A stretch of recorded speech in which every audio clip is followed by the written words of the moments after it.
The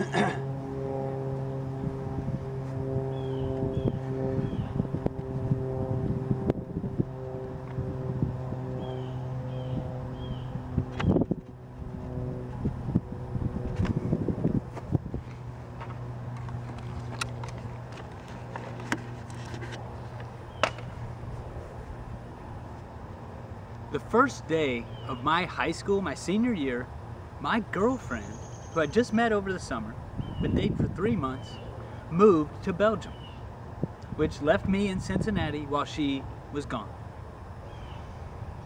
Now, we had to make a decision, and we were both courageous. We were ready to just give it a shot, and we started a long-distance relationship in 1998. So I just want to remind you what that was like. So after saying goodbye to her at the airport and her family, I went home, I cried, and then I started writing handwritten letters, and that was the tradition. Every week, write a handwritten letter, and I'd mail the letter. Then it grew to, well, they only had Belgium and or Belgium TV, which was French Flemish, so she missed Friends, she missed Seinfeld. So I would record these shows on VHS tapes and mail them to Belgium. And then we liked music. We were always into the romantic songs. And so I would record on cassette tapes, mixes, and mail them to Belgium. And we'd go back and forth with songs that we liked. And then I would buy roses, a dozen, maybe 2, put them in a shoebox, knowing that it would take 2 weeks for those roses to get to Belgium. 2 weeks in a box, those roses are likely to be dried out and dead, but it's still the thought that counts. But our most magical time was that long distance phone call, once a month. And we would talk for hours. It was so expensive. I mean, we're talking like $200 phone bills per month. These were in the days of long distance, handwritten letters. And I don't think that, obviously, if we had Skype, email, Facebook, Twitter, whatever, if we had all these things, things would have been much easier, but I don't think they would have been better. Because we right now have these binders full of letters, little I love yous, and it's just nice. It's history. It's that 1 year period. We grew so much during that time, just going back and forth. And I think as graduating high school or college, if you're at that age, you're gonna experience some loss. People are gonna leave out of your life.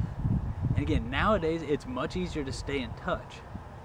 I just wanna say it's worth it. If you really feel it, it's worth it to keep in touch. And again, high school sweethearts doesn't normally work. This was 1998.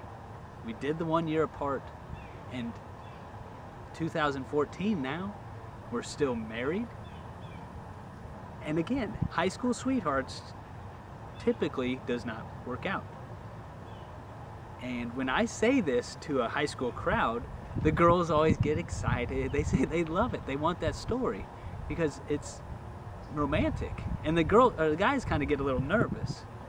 And the reason is, at least for me, and what I think was common for my high school, was the most fearful thing a guy can hear, a high school age 16, 17, 18-year-old person can hear or be asked to say is, I love you. Again, girls want to hear it, but the guys are always a little cautious. To a high school age kid, those are the most terrifying words that they can hear. I love you. Now, what are the most terrifying words for a 4th grader? Thinking back, it was, how many books did you read this summer? No, it was more like, how many books did you read this summer? So, I moved to Cincinnati. I'd been there for 2 days before the first day of 4th grade. So I go to the back and I sit there, not knowing anybody, just try to be quiet and not be seen. All of a sudden, the teacher comes in and says, children, Dr. Ward's gonna come in a moment. And I'm sitting there saying, okay, well, that's cool. I'm expecting a white coat, a stethoscope, glasses. You know, he's going to ask us if we ate vegetables. I like them. I ate them. So, yeah, I'm ready. All of a sudden, this mountain of a man, 6'2", walks in full head to toe costume of Alf. And if you don't remember, Alf was a guinea pig alien who ate cats, a TV show in the late 80s, early 90s.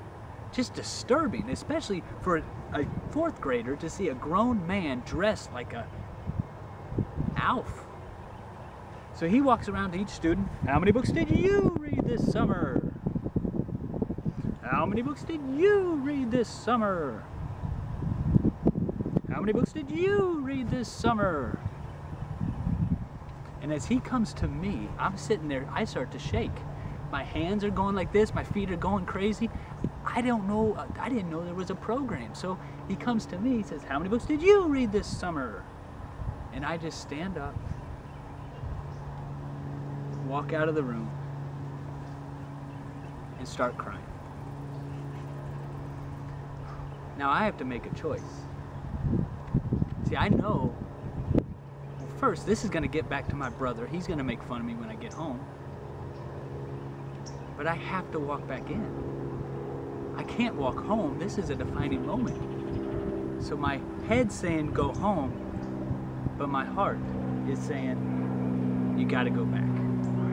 So I walk back in, and the teacher just gives me that little nod, like, it's okay. And luckily she didn't make a big scene of it, because that would have made it even worse. But just by walking back in, I was the hero. And that's what we got to do. Anytime you're put in a situation where typically you would do the other thing, you got to be heroic and do what your heart tells you.